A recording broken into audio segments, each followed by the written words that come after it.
Hi, my name is Casey Snyder and we're talking about sugar and how to find it in your food supply. Why does it matter? Because sugar is highly addictive. Cocaine addicted mice, when given the option of more cocaine, woohoo, more cocaine, and sugar, most of the time will choose sugar. That's how addictive it is. And food companies know this. And they know this, so they just toss all these different types of sugar into their food because they want you to come back for more. They want you to buy their product again. And they know if they have sugar in it, they know if they're tapping into that addiction that we all probably have a little bit of, that you are going to be more likely to come back for that product. So how do you figure out? There's a lot of misconceptions. We got Special K commercials making you feel all warm and fuzzy about yourself. Women stepping on a scale and expecting to see their weight and like, oh, I don't know, I don't want to know if I want to see my weight today. How much do I weigh? And rather than their weight, they see words like hope and confidence and pride, and it makes you feel good inside.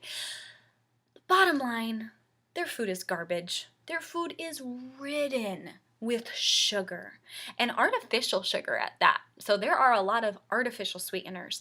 Now, artificial sweeteners are just as bad. So the whole low fat, no fat diet, low calorie, sugar free, all those fancy words, if you see that on a food, just skip it. You don't even have to look at it any further than if you saw low fat, light, anything, just walk by.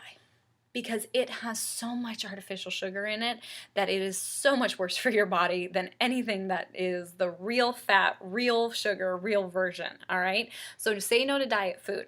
Now, food industries realize that we're catching on to them. We're catching on to this whole sugar thing, and they are starting to name sugars different names. So rather than just saying sugar, they are saying dehydrated cane juice. They are saying Florida crystals. Like, I am super surprised I haven't seen unicorn dust on the frickin' thing, on the ingredient list, because they are just making stuff up. They don't care. So how do you tell? How do you tell if a food is healthy or not? You try and look for these hidden sugars. So in the comments, I've put a not exhaustive list, which is terrifying since there's over 58 names on the list. But it's not exhaustive, but it's got a lot of the common names for sugar on it. And I want you to go to your pantry, pick out any food.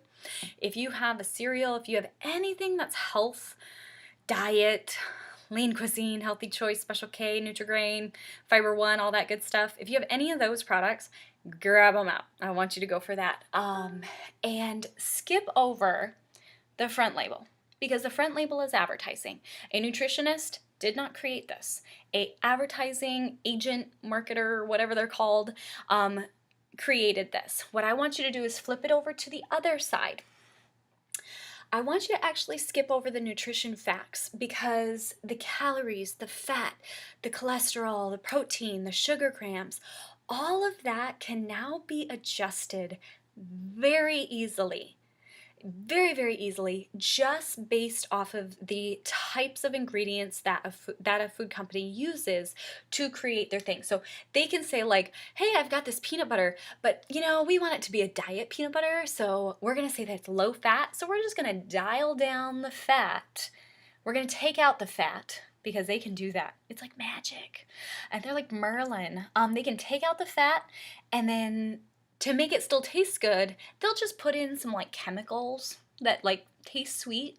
So some artificial sweetener, so that it still tastes edible, because when you take the fat out of something, it doesn't taste good anymore. So they'll throw in that artificial sweetener so it still tastes good. So this is also not very truthful. It doesn't tell you whether something's healthy or not. What truly tells you if it's healthy or not is the ingredient list. So go to the ingredient list. Right here, it's somewhere on the back label. This one says organic roasted peanuts contains 1% or less of salt. Peanuts and salt. This is okay, right? Say if you have Jif in your cupboard, pick it up. Most Jif either has high fructose corn syrup, or sugar in it. Most of them. I've actually never seen one that didn't have one. They also have hydrogenated oil in it, which is hydrogenated oil is a whole nother video. It's a trans fat. That's what hydrogenated oil is, partially or fully, it doesn't matter. It's a trans fat, and it is turning you solid from the inside out. So don't eat it, and don't give it to your kids. It's toxic.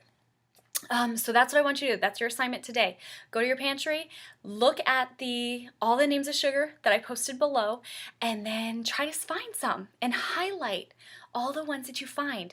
I looked at a Special K cereal one time that 50% of a very long ingredient list was sugar.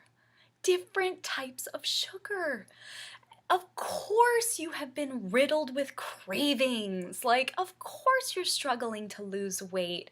Of course you're struggling with depression and migraines and anxiety and sleep apnea and tendinitis and fibromyalgia and cancer and all these other diseases and ailments and chronic and acute things. Of course, because our food supply is toxic. And to heal your body, you need to start putting in real food. Food that does not contain sugar and its artificial brothers and sisters. Okay? All right. Post in the comments. How many sugars did you find? What food did you pick out? Did you find a good item in your pantry, or are they all bad? Do you need to go shopping now? Because it's going to take a while to go shopping and find the brands that are good. But I promise you, they're out there. There are a few. You might have to explore a little bit, but take the time to do it. Don't take your kids to the grocery store this time. All right? Just go by yourself so you can read ingredient labels. All right. Hopefully this helped. Bye.